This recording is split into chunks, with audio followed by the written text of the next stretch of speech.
inner silence is not the same as dreaming or deep sleep or waking state, for that matter. Yes. It's something extra. It's called the fourth state. The fourth state. Okay. Yeah. In Sanskrit, the word is turiya, which means the fourth state. Okay. So we have waking state, dreaming state, deep sleep state, and then the fourth state, which is inner silence.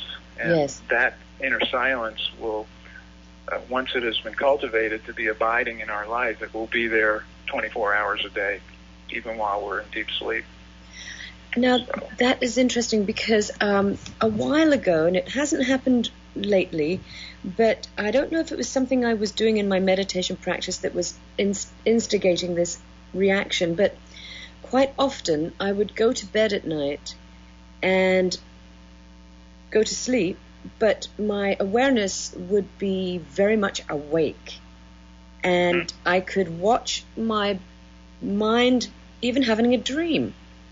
Mm-hmm. And is that like recent, since you've been meditating, or in the past? Well, you know, since I've been doing the I am, but since I've been meditating, it's an odd sensation, and I have no explanation for it. Maybe you do. But did you feel exhausted the next day, or was it just a normal day? Normal day. I wasn't really exhausted. I just knew that I didn't really feel like I had slept. I felt you were wondering because you felt like you were awake all night, even though you were sleeping. Yeah. That's exactly what I was just describing. Yeah, I thought so. That's the fourth state, coming into your sleep time, and it's not going to disrupt your rest unless you practice techniques before you go to sleep that are designed to disrupt your rest. You can tell I'm not big on doing sleep techniques. Yes. I really think that they can be very disruptive. One of the worst things that can happen to any of us is extreme sleep deprivation. But you will not get sleep deprivation from this, because this is just your inner silence being present there while all your normal process is going on during sleep and dreaming. It's just that you have an awareness of being there. That's your sense of self, your witness. So that's okay then, that I was having that. Oh, sure. That's normal. That's very normal. I think probably since you've been engaged in other practices for many years, that you were probably having experiences sooner with starting AYP deep meditation than someone who has never meditated might, which is not to say someone who has never meditated is not going to have experiences starting AYP deep meditation, but it may not be quite as dramatic as what you're describing, where in the first couple of weeks you're witnessing sleep.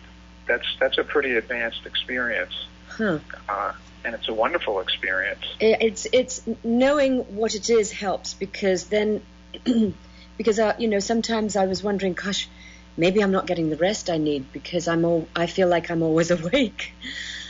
Well, as long as you feel okay the next day, which is why I asked you, it's okay, you know? Yes. Now, if you're feeling totally worn out the next day, then you got to go.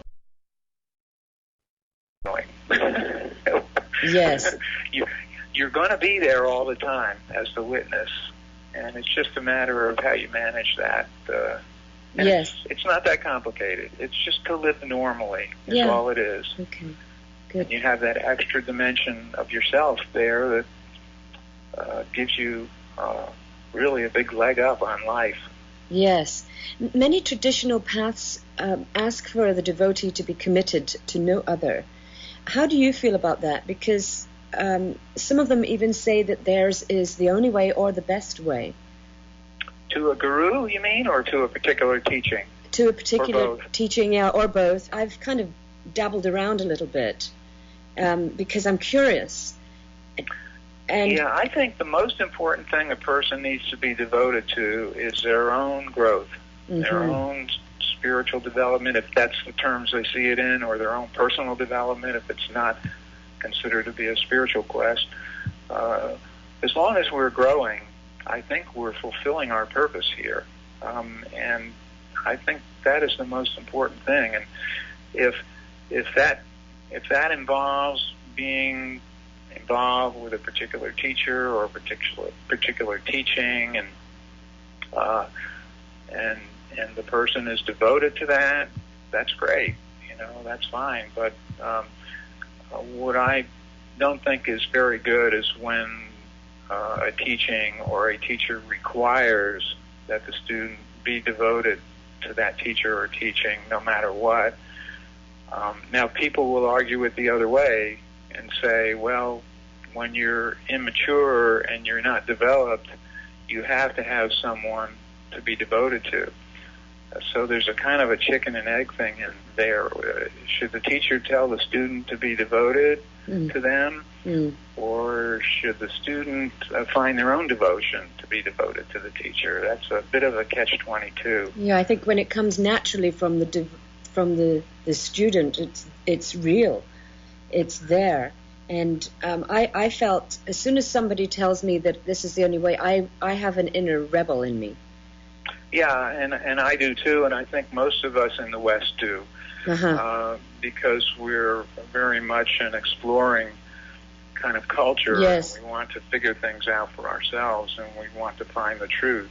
And just because somebody stands in front of us and says, this is the truth, that doesn't necessarily guarantee it, does it?